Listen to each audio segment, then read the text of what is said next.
আসসালামু আলাইকুম ওয়া রাহমাতুল্লাহি ওয়া বারাকাতুহু।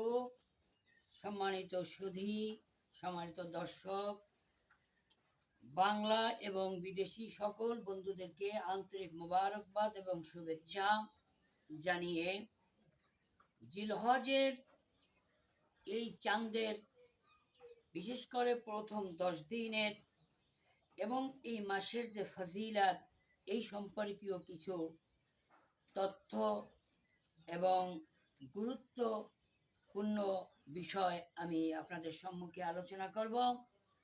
সম্মানিত হাজিরিন, আলোচনার পূর্বে আমরা রাসূল পাক সাল্লাল্লাহু আলাইহি সাল্লামের প্রতি কয়েকবার দুরূদ ও সালাম পড়ে নেই। আল্লাহুম্মা সাল্লি আলা সাইয়্যিদিনা ওয়া নাবিয়ানা ওয়া শাফিঈনা ওয়া হাবিবানা ওয়া মাওলানা মুহাম্মদ সাল্লাল্লাহু আলাইহি ওয়া আলা আলিহি ওয়া আসহাবিহি ওয়া বারাকা ওয়া সাল্লাম।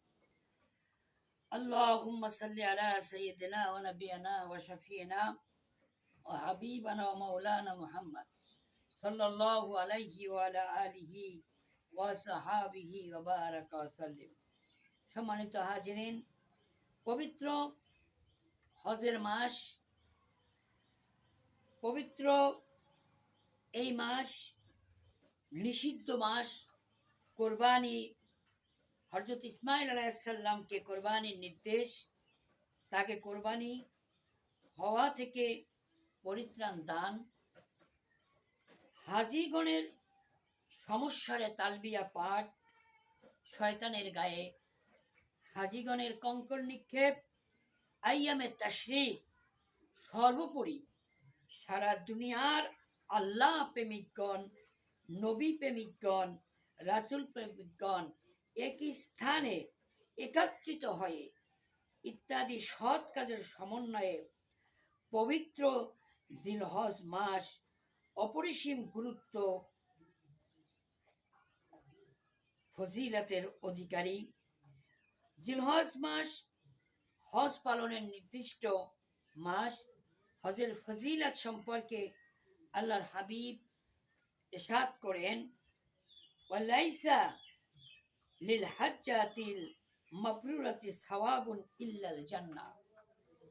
অর্থাৎ মকবুল হজের পুরস্কার জান্নাতবাসী আর কিছুই, জান্নাত ব্যতীত আর কিছুই নয়। তিরমিজি।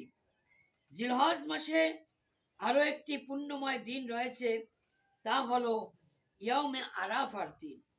যে দিনের ফজিলত সম্পর্কে আল্লাহ রাসূল সাল্লাল্লাহু আলাইহি ওয়াসাল্লাম ইরশাদ করেন, মা মিন ইয়াউমিন আকসারা মিন আই ইউতিকাল্লাহু মিনহু আবতাম মিনান নারি মিন ইয়াউমি আরাফা। আল্লাহ পাক আরাফার দিনে যত মানুষকে দোজক থেকে মুক্তি দান করেন, অন্য কোনো দিন তত মানুষকে দোজক থেকে মুক্তি দেন না। মুসলিম শরীফ। এ মাসের প্রথম 10 দিন অত্যন্ত ফজিলতপূর্ণ। অতএব এ দিনগুলিতে বেশি বেশি ইবাদত, জিকির, আজকার ও নফল রোজা পালন করা আবেদগণের জন্য অত্যন্ত সওয়াবের কাজ। হাদিস শরীফে বর্ণিত আছে, আন হাফসা রাদিয়াল্লাহু তাআলা আনহা আন্নাহা ক্বালাত আরবাউন লাম ইয়াকুনিন নবী সাল্লাল্লাহু আলাইহি ওয়াসাল্লাম ইয়াতরুকুহুন্না সাওমা আশারাতে জিলহজ্জা ওয়াল আশুরা ওয়া সালাসাতা আইয়ামিন মিন কুল্লি শাহরি ওয়া রাকাতাইনি ক্বাবলাল ফাজর। অর্থাৎ হযরতে হাফসা রাদিয়াল্লাহু তাআলা থেকে বর্ণিত যে রাসূল পাক সাল্লাল্লাহু আলাইহি সাল্লাম কখনই 4টা কাজ পরিত্যাগ করেননি। তা হলো, 1. জিলহজের প্রথম 10 দিনের রোজা। 2. আশুরার রোজা। 3. প্রতি আরবি মাসের 13, 14, 15 তারিখের রোজা, যেটাকে আইয়ামে বীজের রোজা বলা হয়। এবং 4. ফজরের 2 রাকাত সুন্নাত নামাজ। অতএব আমাদেরও জিলহজ মাসের এই 10 দিন রোজা রাখা কর্তব্য। জিলহজ মাসের জুমার দিন যে ব্যক্তি সূরা ফাতিহার সাথে 15 বার সূরা ইখলাস পাঠ করত, 2 রাকাত করে 6 রাকাত নামাজ আদায় করে, আল্লাহ পাকের ইচ্ছায় সে সকলের আগে জান্নাতে প্রবেশ করবে।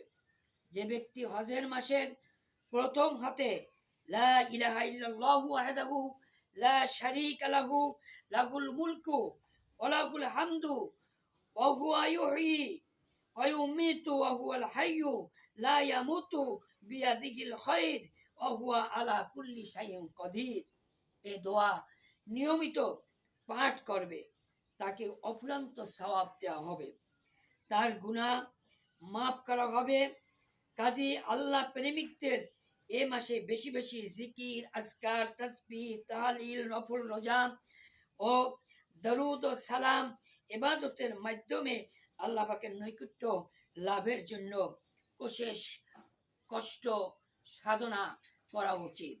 সম্মানিত হাজিরিন, এই মাসটি হলো কোরবানির মাস, এই মাসটি হলো একটি নাজাতের মাস, এই মাসটি হলো আল্লাহর নৈকট্য লাভের মাস। যেই নৈকট্য, যেই প্রেম হযরতে ইব্রাহিম আলাইহিসসালাম দেখিয়েছেন, হযরতে ইসমাইল আলাইহিসসালামের সেই যে স্বপ্নে আদিষ্ট হওয়ার পরে বাবা সন্তানকে যেভাবে জবাই করা শুরু করেছিলেন, ফেরেশতারা এই দৃশ্য দেখে তাকবীর দিয়ে উঠল, আল্লাহু আকবার, আল্লাহু আকবার, লা ইলাহা ইল্লাল্লাহু, আল্লাহু আকবার, আল্লাহু আকবার, লিল্লাহিল হামদ। এই দৃশ্য আল্লাহ তার মন, আল্লাহ রাব্বুল আলামিন তার দিল, আল্লাহকে কতটুকু ভালোবাসে, তার সন্তানের থেকে, তার সম্পদের থেকে, তার জানের থেকে, তার মালের থেকে, এই এই জিনিসগুলি দ্বারাই প্রমাণ হবে আল্লাহর নৈকট্য ভালোবাসার। এখানে থাকবে না কোনো অন্য বিষয়, থাকবে না কোনো কোনো অন্য চিন্তা চেতনা, একমাত্র থাকবে আল্লাহ রাব্বুল আলামিনের ভালোবাসা। এই ভালোবাসা এবং নৈকট্যের মাসটি হলো এই জিলহজের এই মাস। আল্লাহ রাব্বুল আলামিন আমাদেরকে রাত্রে বেশি বেশি নফল ইবাদত, দিনে বেশি বেশি তাসবিহ, তাহলিল, ইবাদত, সাওম এবং এই 10টা দিনের যে রোজার ব্যাপারে আল্লাহর রাসূল যে তাকিদ দিয়েছেন, আমরা এই আরাফার দিনের রোজা, 9 তারিখের রোজা, এই জিনিসগুলি আমরা আদায় করব। আমা তৌফিকি ইল্লা বিল্লাহ। আসসালামু আলাইকুম ওয়া রাহমাতুল্লাহি ওয়া বারাকাতুহু।